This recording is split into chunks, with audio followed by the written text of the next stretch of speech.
श्री सद्गुरुदेव भगवान की जय। परम प्रभु श्री रामलाल जी महाराज की जय।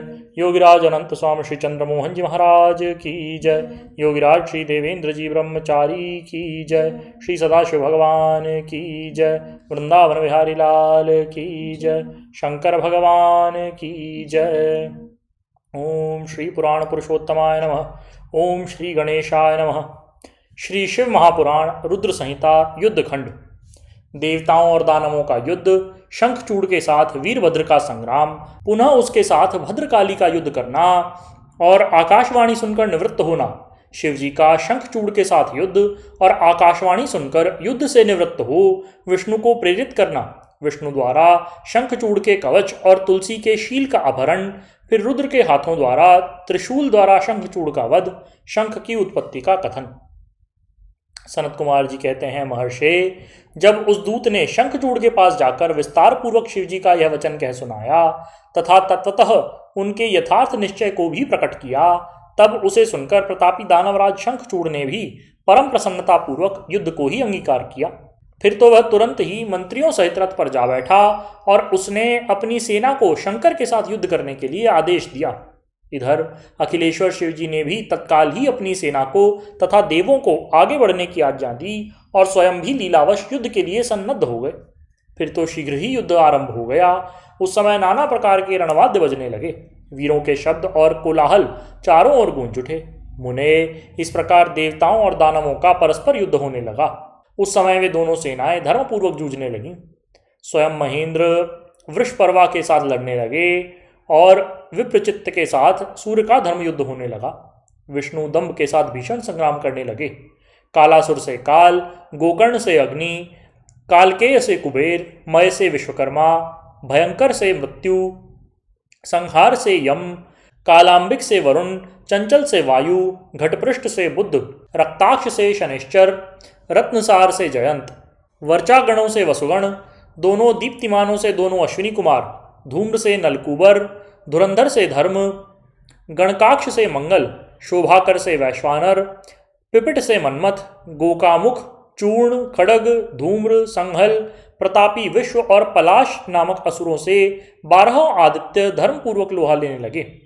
इस प्रकार शिव की सहायता के लिए आए हुए अमरों का असुरों के साथ युद्ध होने लगा। 11 महारुद्र महान बल पराक्रम से संपन्न 11 भयंकर असुर वीरों से भिड़ गए। उग्र और चंड आदि के साथ महामणि, राहु के साथ चंद्रमा और शुक्राचार्य के साथ बृहस्पति धर्मयुद्ध करने लगे। इस प्रकार उस महायुद्ध में नंदीश्वर आदि सभी शिवगण श्रेष्ठ दानवों के साथ संग्राम करने लगे। विस्तार भय से उनका पृथक वर्णन नहीं किया गया है।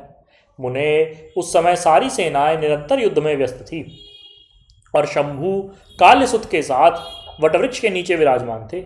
उधर शंखचूड़ भी रत्नाभरणों से विभूषित हो करोड़ों दानवों के साथ रमणीय रत्न सिंहासन पर बैठा हुआ था। फिर देवताओं तथा असुरों में चिरकाल तक अत्यंत भयानक युद्ध होता रहा। तदनंतर शंखचूड़ भी आकर उस भीषण संग्राम में जुट गया।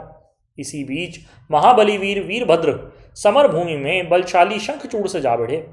उस युद्ध में दानवराज जिन जिन अस्त्रों की वर्षा करते थे उनको वीरभद्र खेल खेल में ही अपने बाणों से काट डालते थे। व्यास जी, इस समय देवी भद्रकाली ने समर भूमि में जाकर बड़ा भयंकर सिंहनाद किया। उनके शब्द को सुनकर सब दानव मूर्छित हो गए। उस समय देवी ने बारंबार अट्टहास किया और मधुपान करके वे रण के मुहाने पर नृत्य करने लगीं। उनके साथ ही उग्रदंष्ट्रा, उग्रदंडा और कोटवी ने भी मधुपान किया तथा अन्य अन्य देवियों ने भी खूब मधु पीकर युद्ध स्थल में नाचना आरंभ किया। उस समय शिवगणों तथा देवों के दलों में महान कोलाहल मच गया। सारा असुर समुदाय बहुत प्रकार से गर्जना करते हुए हर्षमग्न हो गया। तदनंतर काली ने शंखचूड़ के ऊपर प्रलयकालीन अग्नि की शिखा के समान उद्दीप्त आग्नेयास्त्र चलाया, किंतु दानवराज ने वैष्णवास्त्र से उसे शीघ्र ही शांत कर दिया। तब देवी भद्रकाली ने उस पर नारायणास्त्र का प्रयोग किया। वह अस्त्र दानव को अर्थात उस शत्रु को देख करके बढ़ने लगा। तब प्रलय अग्नि की ज्वाला के समान उद्दीप्त होते हुए नारायणास्त्र को देखकर शंखचूड़ दंड की भांति भूमि पर लेट गया और बारंबार प्रणाम करने लगा। तब उस दानव को नम्र हुआ देखकर वह अस्त्र निवृत्त हो गया। तत्पश्चात देवी ने उस पर मंत्रपूर्वक ब्रह्मास्त्र छोड़ा। उस अस्त्र को प्रज्वलित होता हुआ देखकर दानवराज ने भूमि पर खड़े होकर उसे प्रणाम किया और ब्रह्मास्त्र से ही उसका निवारण कर दिया। तदनंतर वह दानवराज कुपित हो उठा और वेगपूर्वक अपने धनुष को खींचकर देवी के ऊपर मंत्रपाठ करते हुए दिव्यास्त्रों की वर्षा करने लगा। भद्रकाली समर भूमि में अपने विस्तृत मुख को फैलाकर उन अस्त्रों को निगल गईं और अट्टहासपूर्वक गर्जना करने लगीं, जिससे दानव भयभीत हो गए। तब शंखचूड़ ने काली के ऊपर एक 100 योजन लंबी शक्ति से वार किया, किंतु देवी ने अपने दिव्यास्त्र समूह से उसके 100 टुकड़े कर दिए। यूं उन दोनों में चिरकाल तक युद्ध होता रहा और सभी देवता तथा दानव दर्शक बनकर उसे देखते रहे। अंत में देवी ने महान कोपावेश से उस पर वेगपूर्वक मुष्टि प्रहार किया। उसकी चोट से वह दानवराज चक्कर काटने लगा और उसी क्षण मूर्छित हो गया। फिर क्षण भर में ही उसकी चेतना लौट आई और वह उठ खड़ा हुआ, किंतु उस प्रतापी ने मात्र बुद्धि होने के कारण देवी के साथ बाहुयुद्ध नहीं किया। तब देवी ने उस दानव को पकड़कर उसे बारंबार घुमाया और बड़े क्रोध से वेगपूर्वक ऊपर को उछाल दिया। प्रतापी शंखचूड़ वेग से ऊपर को उछला और पृथ्वी पर गिरकर पुनः खड़ा हो गया। उस महायुद्ध में वह तनिक भी भ्रांत नहीं हुआ था, बल्कि उसका मन प्रसन्न था। तत्पश्चात वह भद्रकाली को प्रणाम करके बहुमूल्य रत्नों द्वारा निर्मित अपने परम मनोहर विमान पर जा बैठा। इधर कालिका भूख से विवल होकर दानवों का रक्तपान करने लगी। इसी अवसर पर वहां आकाशवाणी हुई, ईश्वरी, अब रणभूमि में सिंहनाद करने वाले 1.5 लाख दानवेंद्र और बचे हैं। ये बड़े उद्धत हैं, अतः तुम इन्हें अपना आहार बना लो। किंतु देवी, संग्राम में दानवराज शंखचूड़ को मारने के लिए मन मत दौड़ाओ, क्योंकि यह तुम्हारे लिए अवध्य है, ऐसा समझो। आकाशवाणी द्वारा कहे हुए वचन को सुनकर देवी भद्रकाली ने अनेकों दानवों का मांस भक्षण करके उनका रक्तपान किया। फिर वे शिवजी के निकट चली गईं। वहां उन्होंने पूर्वापर के क्रम से सारा युद्ध वृत्तांत कह सुनाया। व्यास जी ने पूछा, महाबुद्धिमान सनत कुमार जी, काली का कथन सुनकर महेश्वर ने उस समय क्या कहा और कौन सा कार्य किया, उसे आप वर्णित करने की कृपा करें, क्योंकि मेरे मन में उसे सुनने की प्रबल उत्कंठा जाग उठी है। सनत कुमार जी बोले, मुने, शंभु तो जीवों के कल्याण करता परमेश्वर और बड़े लीला विहारी हैं। वे काली द्वारा कहे हुए वचन को सुनकर उन्हें आश्वासन देते हुए हंसने लगे। तदनंतर आकाशवाणी को सुनकर तत्वज्ञान विशारद स्वयं शंकर अपने गणों के साथ समर भूमि की ओर चले। उस समय वे महावृषभ नंदीश्वर पर सवार थे और उन्हीं के समान पराक्रमी वीरभद्र, भैरव और क्षेत्रपाल आदि उनके साथ थे। रणभूमि में पहुंचकर महेश्वर ने वीर रूप धारण किया। उस समय उन रुद्र की बड़ी शोभा हो रही थी और वे मूर्तिमान काल से दिख रहे थे। जब शंखचूड़ की दृष्टि शिवजी पर पड़ी, तब वह विमान से उतर पड़ा और परम भक्ति के साथ दंड की भांति पृथ्वी पर लौटकर उसने सिर के बल उन्हें प्रणाम किया। इस प्रकार नमस्कार करने के पश्चात वह तुरंत ही अपने विमान पर जा बैठा और कवच धारण करके उसने धनुष बाण उठाया। फिर तो दोनों ओर से बाणों की झड़ी लग गई। यूं व्यर्थ ही बाण वर्षा करने वाले शिव और शंखचूड़ का वह उग्र युद्ध सैकड़ों वर्षों तक चलता रहा। अंत में युद्ध स्थल में शंखचूड़ का वध करने के लिए महाबली महेश्वर ने सहसा अपना वह त्रिशूल उठाया, जिसका निवारण करना बड़े बड़े तेजस्वियों के लिए भी अशक्य है। तब तत्काल ही उसका निषेध करने के लिए यूं आकाशवाणी हुई, शंकर, मेरी प्रार्थना सुनिए और इस समय त्रिशूल को मत चलाइए। ईश, यद्यपि आप क्षण मात्र में पूरे ब्रह्मांड का विनाश करने में सर्वथा समर्थ हैं, फिर इस अकेले दानव शंखचूड़ की तो क्या ही बात है। तथापि आप स्वामी के द्वारा देव मर्यादा का विनाश नहीं होना चाहिए। महादेव, आप उस देव मर्यादा को सुनिए और उसे सत्य एवं सफल बनाइए। वह देव मर्यादा यह है कि जब तक इस शंखचूड़ के हाथ में श्रीहरि का परम उग्र कवच वर्तमान रहेगा और इसकी पतिव्रता पत्नी तुलसी का सतीत्व अखंडित रहेगा, तब तक इस पर जरा और मृत्यु अपना प्रभाव नहीं डाल सकेंगे। अतः जगदीश्वर शंकर ब्रह्मा के इस वचन को सत्य करें। तब सत्पुरुषों के आश्रय स्वरूप शिवजी ने उस आकाशवाणी को सुनकर तथास्तु कहकर उसे स्वीकार किया और विष्णु को उस कार्य के लिए प्रेरित किया। फिर तो शिवजी की इच्छा से विष्णु वहां से चल पड़े। वे तो मायावियों में भी श्रेष्ठ मायावी ठहरे। अतः उन्होंने एक वृद्ध ब्राह्मण का वेश धारण किया और शंखचूड़ के निकट जाकर उनसे यूं कहा। वृद्ध ब्राह्मण बोले, दानवेंद्र, इस समय मैं याचक होकर तुम्हारे पास आया हूं, तुम मुझे भिक्षा दे दो। दीनवत्सल, अभी मैं अपने मनोरथ को प्रकट नहीं करूंगा। जब तुम देना स्वीकार कर लोगे तब मैं बताऊंगा और तब तुम उसे पूर्ण करना। ब्राह्मण की बात सुनकर राजेंद्र शंखचूड़ का मुख और नेत्र प्रसन्नता से खिल उठे। जब उसने ओम कहकर उसे स्वीकार कर लिया। तब ब्राह्मण ने छलपूर्वक कहा कि मैं तुम्हारा कवच चाहता हूं। यह सुनकर ऐश्वर्यशाली दानवराज शंखचूड़ ने, जो ब्राह्मण भक्त और सत्यवादी था, वह दिव्य कवच जो उसे प्राण के समान था ब्राह्मण को दे दिया। इस प्रकार श्रीहरि ने माया द्वारा उससे वह कवच ले लिया और फिर शंखचूड़ का रूप धारण करके वे तुलसी के पास पहुंचे। वहां जाकर सबके आत्मा एवं तुलसी के नित्य स्वामी श्रीहरि ने शंखचूड़ रूप से उसके शील का हरण कर लिया। इसी समय विष्णु भगवान ने शंभु से अपनी सारी बात कह सुनाई। तब शिवजी ने शंखचूड़ के वध के निमित्त अपना उद्दीप्त त्रिशूल हाथ में लिया। परमात्मा शंकर का वह विजय नामक त्रिशूल अपनी उत्कृष्ट प्रभा बिखेर रहा था। उससे सारी दिशाएं, पृथ्वी और आकाश प्रकाशित हो उठे। वह मध्याह्नकालीन करोड़ों सूर्यों तथा प्रलयाग्नि की शिखा के समान चमकीला था। उसका निवारण करना असंभव था। वह दुर्धर्ष, कभी व्यर्थ न होने वाला और शत्रुओं का संहारक था। वह तेजों का अत्यंत उग्र समूह, संपूर्ण शस्त्रास्त्रों का सहायक, भयंकर और सारे देवताओं और असुरों के लिए दुस्सह था। वह एक ही स्थान पर ऐसे दमक रहा था मानो लीला का आश्रय लेकर संपूर्ण ब्रह्मांड का संहार करने के लिए उद्यत हो। उसकी लंबाई 1000 धनुष और चौड़ाई 100 हाथ की थी। उस जीव ब्रह्म स्वरूप शूल का किसी के द्वारा निर्माण नहीं हुआ था। उसका रूप नित्य था। आकाश में चक्कर काटता हुआ वह त्रिशूल शिवजी की आज्ञा से शंखचूड़ के ऊपर गिरा और उसने उसी क्षण उसे राख की ढेरी बना दिया। विप्र महेश्वर का वह शूल मन के समान वेगशाली था। वह अतिशीघ्र अपना कार्य पूर्ण करके शंकर के पास आ पहुंचा और फिर आकाश मार्ग से चला गया। उस समय स्वर्ग में दुंदुभियां बजने लगी। गंधर्व और किन्नर गान करने लगे। देवों तथा मुनियों ने स्तुति करना आरंभ किया और अप्सराएं नृत्य करने लगी। शिवजी के ऊपर लगातार पुष्पों की वर्षा होने लगी और ब्रह्मा, विष्णु, इंद्र आदि देवता तथा मुनिगण उनकी प्रशंसा करने लगे।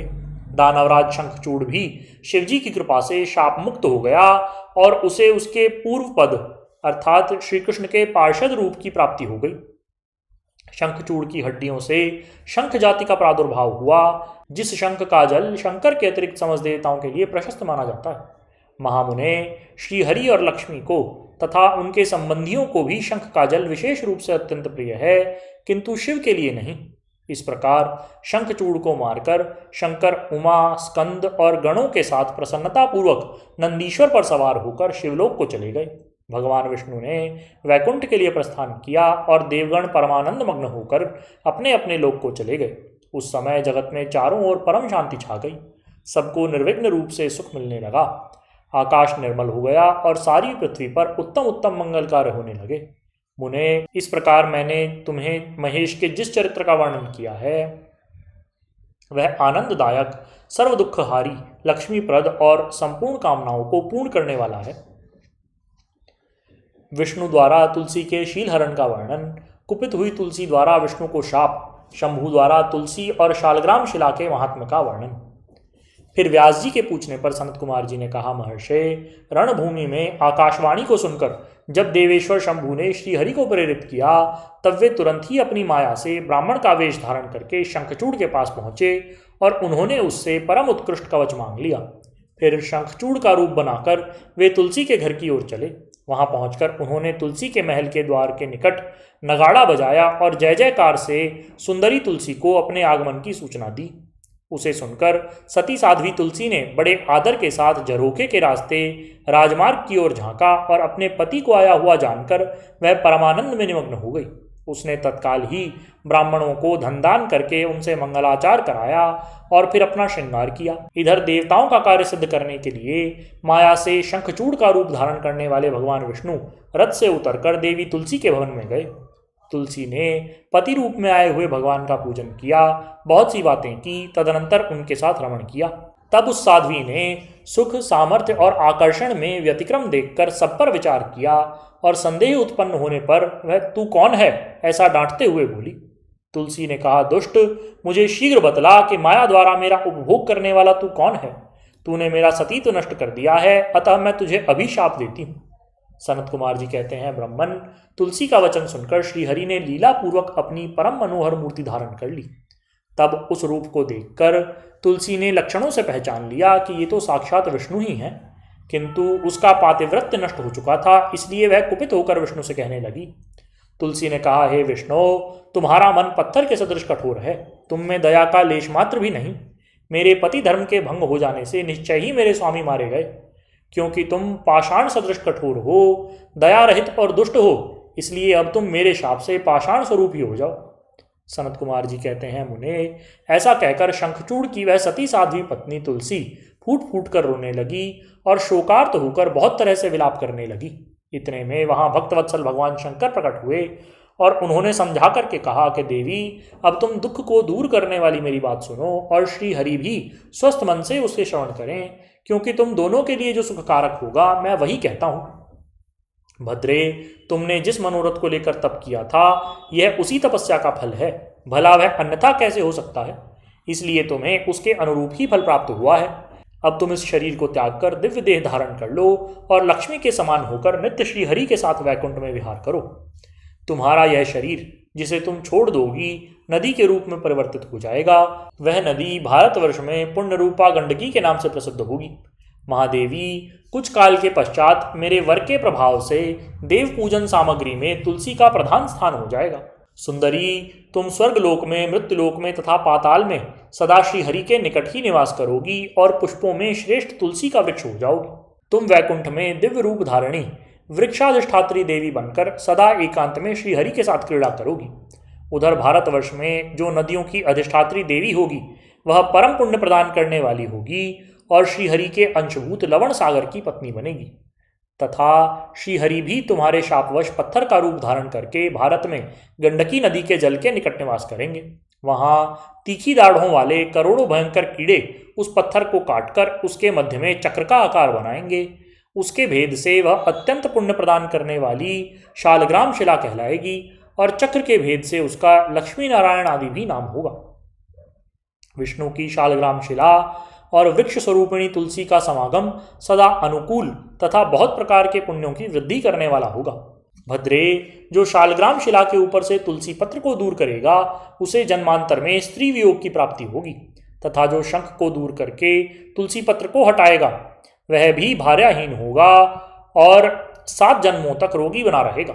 जो महाज्ञानी पुरुष शालग्राम शिला, तुलसी और शंख को एकत्र रखकर उनकी रक्षा करता है, वह श्रीहरि का प्यारा होता है। सनत कुमार जी कहते हैं, व्यास जी, इस प्रकार कहकर शंकर जी ने उस समय शालग्राम शिला और तुलसी के परम पुण्यदायक महात्म का वर्णन किया। तत्पश्चात वे श्रीहरि को तथा तुलसी को आनंदित करके अंतर्धान हो गए। इस प्रकार सदा सत्पुरुषों का कल्याण करने वाले शंभु अपने स्थान को चले गए। इधर शंभु का कथन सुनकर तुलसी को बड़ी प्रसन्नता हुई। उसने अपने उस शरीर का परित्याग करके दिव्य रूप धारण किया। तब कमलापति विष्णु उसको साथ लेकर वैकुंठ को चले गए। उसके छोड़े हुए शरीर से गंडकी नदी प्रकट हो गई और भगवान अच्युत भी उसके तट पर मनुष्यों को पुण्य प्रदान करने वाली शिला के रूप में परिणत हुए। मुने, उसमें कीड़े अनेक प्रकार के छिद्र बनाते रहते हैं। उनमें जो शिलाएं गंडकी के जल में गिरती हैं, वे परम पुण्यप्रद होती हैं, और जो स्थल पर ही रह जाती हैं उन्हें पिंगला कहा जाता है और वे प्राणियों के लिए संताप कारक होती हैं। व्यास जी, इस प्रकार तुम्हारे प्रश्न के अनुसार मैंने शंभु का सारा चरित्र, जो पुण्य प्रदान तथा मनुष्यों की सारी कामनाओं को पूर्ण करने वाला है, तुम्हें सुनाया। यह पुण्य आख्यान, जो विष्णु के महात्म्य से संयुक्त तथा भोग और मोक्ष का प्रदाता है, तुमसे वर्णन किया। अब और क्या सुनना चाहते हो? उमा द्वारा शंभु के नेत्र मूंद लिए जाने पर अंधकार में शंभु के पसीने से अंधकासुर की उत्पत्ति, हिरण्याक्ष की पुत्रार्थ तपस्या और शिव का उसे पुत्र रूप में अंधक को देना, हिरण्याक्ष का त्रिलोकी को जीतकर पृथ्वी को रसातल में ले जाना और वराह रूपधारी विष्णु द्वारा उसका वध। सनत कुमार जी कहते हैं, व्यास जी, अब जिस प्रकार अंधकासुर ने परमात्मा शंभु के गणाध्यक्ष पद को प्राप्त किया था, महेश्वर के उस मंगलमय चरित्र को श्रवण करो। मुनीश्वर, अंधकासुर ने पहले शिवजी के साथ बड़ा घोर संग्राम किया था, परंतु पीछे बारंबार सात्विक भाव के उद्रेक से उसने शंभु को प्रसन्न कर लिया, क्योंकि नाना प्रकार की लीलाएं करने वाले शंभु शरणागत रक्षक तथा परम भक्तवत्सल हैं। उनका महात्म्य परम अद्भुत है।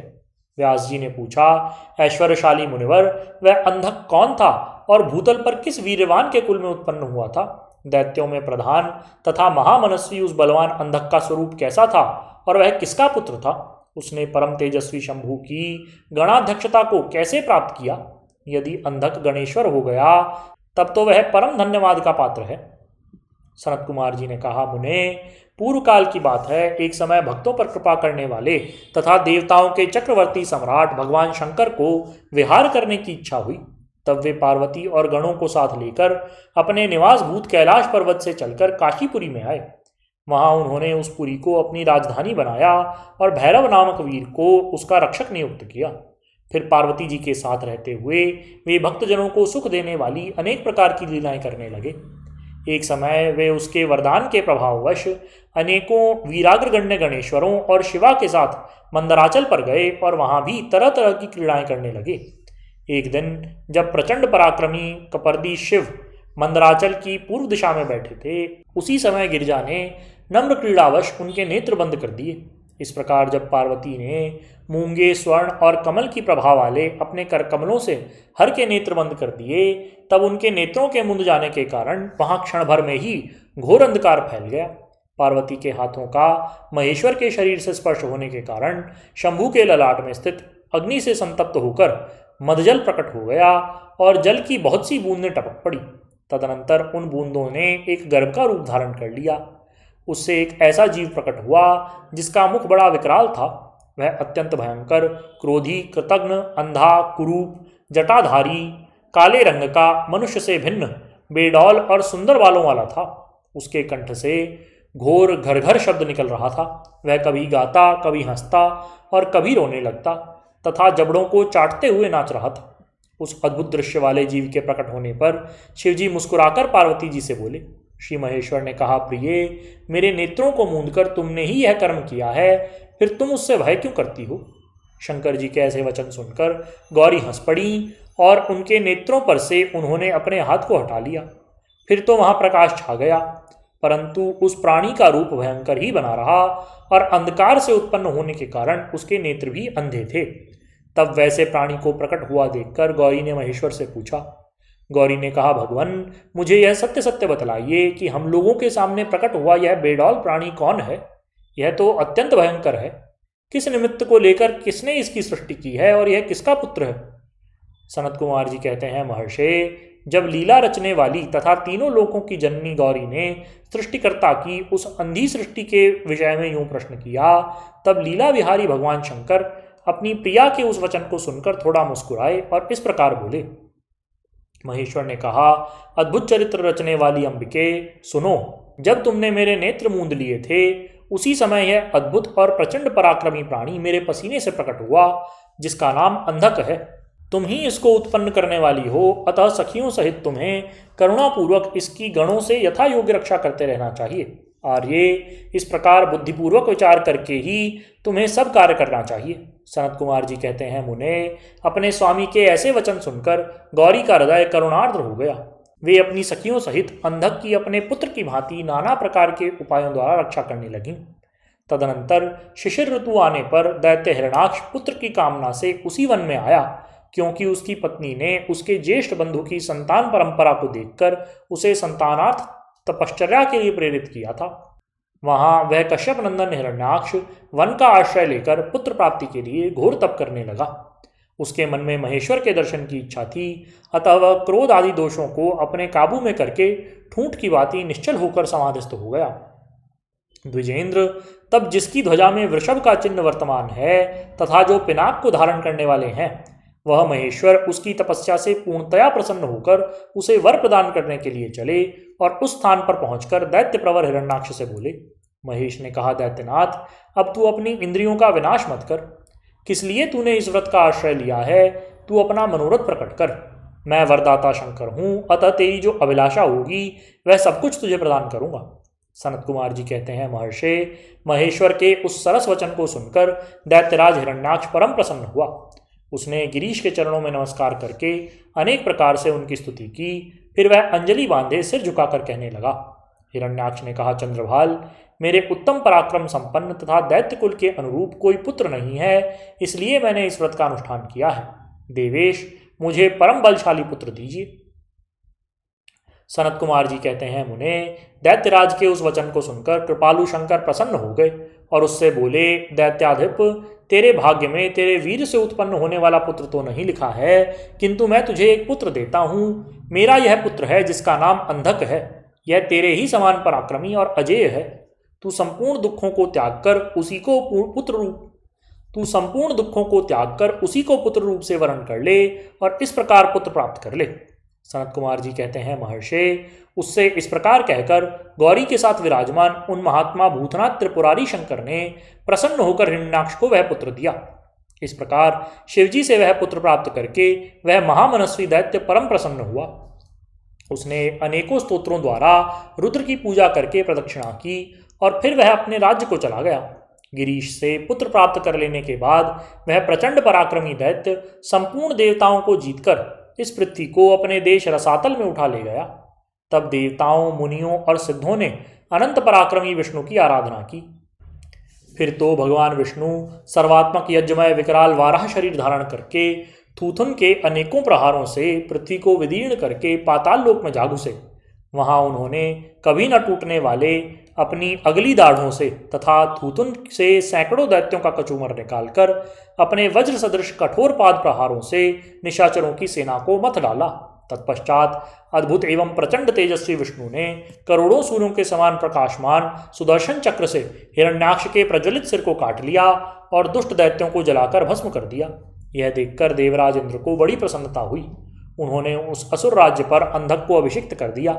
फिर महात्मा इंद्र विष्णु को अपनी दाढ़ों द्वारा पाताल लोक से पृथ्वी को लाते हुए देखकर परम प्रसन्न हुए और अपने स्थान पर आकर पूर्ववत स्वर्ग और भूतल की रक्षा करने लगे।